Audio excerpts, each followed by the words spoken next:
Joining me now is someone who knows a little bit about House committees and investigations. Julian Epstein he was a former Democratic side chief counsel for the House Judiciary Committee and went through during the Clinton impeachment. Julian, good to see you. You heard what Speaker Pelosi said about the 6 committees, but you also heard that they want to narrow it to one, essentially this incident, although as we see, the incident has a lot of tentacles. Is that the best way to proceed here? Is there an ideal that you would like to see? There isn't an ideal, and I think she's got it right by having the Intelligence Committee do the primary investigation on the Ukraine matter, and then at the conclusion of that investigation, turn that over to the Judiciary Committee. Other committees can report in as well, but I think those will be the 2 principal committees. I think it's very, very important for Democrats to be very careful at this point. I think while the White House is in a very, very deep hole, a hole I think that they may be unlikely to be able to climb out of. This looks like a crime, or at least an abuse of power, a gross abuse of power, impeachable abuse of power in plain sight. You now have a Watergate-like suppression of a recording system, and you have witnesses in the White House and elsewhere that look like they may be willing to flip on this White House.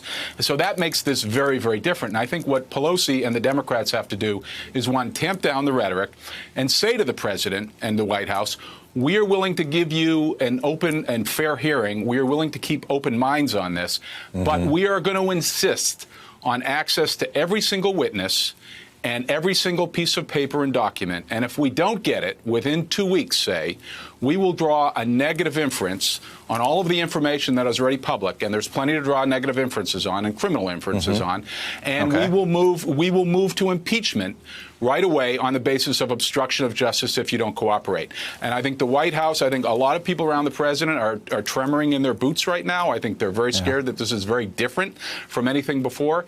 And I think as you saw the White House kind of buckle on the question of the IG, releasing the IG information, releasing the transcript, I think the White House will be likely to buckle if Pelosi has the votes to say, if you try to obstruct this investigation, and I mean within 2 weeks, a date certain, we're going to move to immediate impeachment.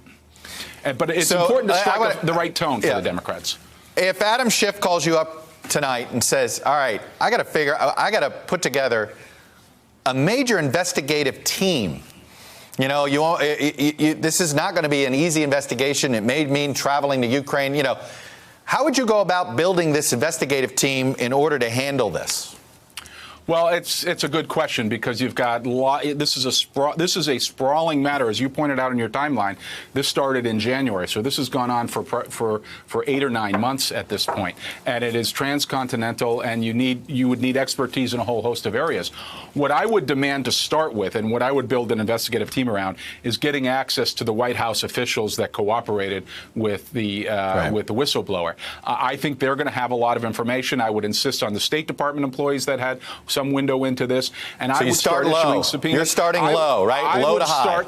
Look, the thing that is different here, there are a bunch of things that are different. I think Republicans are watching this.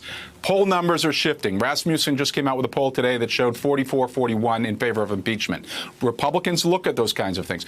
Republicans look at the fact that you've got witnesses inside the White House and the intelligence agencies that look like they may be willing to talk. That's very different. Republicans and others are looking at the fact that, hey, whether there's a quid pro quo or not, and I think inferentially there certainly was, this was an unarguable abuse of authority in plain sight. Julian?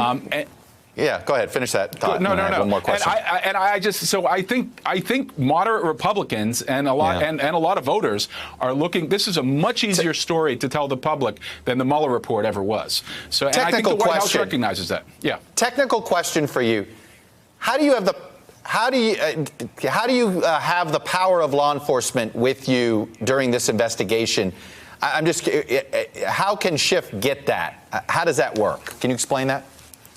If he wants to get the power of law enforcement to say to go over to the Ukraine, the assistance of the FBI? Does he want FBI detailed to him, or is that how this would work? Would you want the counterintelligence? You would want counterintelligence experts, I would assume. So what you would do, the normal process is, you're exactly right. You would get the intelligence agencies and the FBI, and the FBI works closely with the intelligence agency on these things, to detail experts in the area to the committee and to work for the committee. Now, the White House can block that if they want to, but again, that's, I think, the point where Nancy Pelosi has to draw the line. If the White House tries to obstruct anything whatsoever and give them a very short leash and a very short timeline, they move move Okay. to impeachment proceedings on obstruction on that basis alone. That's what it's very interesting. It'll be a first test to see how hard the executive branch is going to make this on And Congress. she's got to have Julian, the votes. She's got to have the votes to do that. And that's what she's doing right now, rounding those up. Julian, really appreciate having you on and your expertise and your history there. Thank you very much. Hello, YouTubers. If you're watching this, it means you've checked out our channel, so thank you. Now do me a favor, subscribe by clicking on that button down there. Click on any of the videos to watch the latest interviews and highlights from MTP Daily and MSNBC. You can get more Meet the Press content every morning in the First Read newsletter. If you're tired of content that you don't know anything about where it came from, you don't have to have that problem with us. NBC News, MSNBC, MTP, and the Meet the Press mindset right here for you on YouTube. Subscribe now.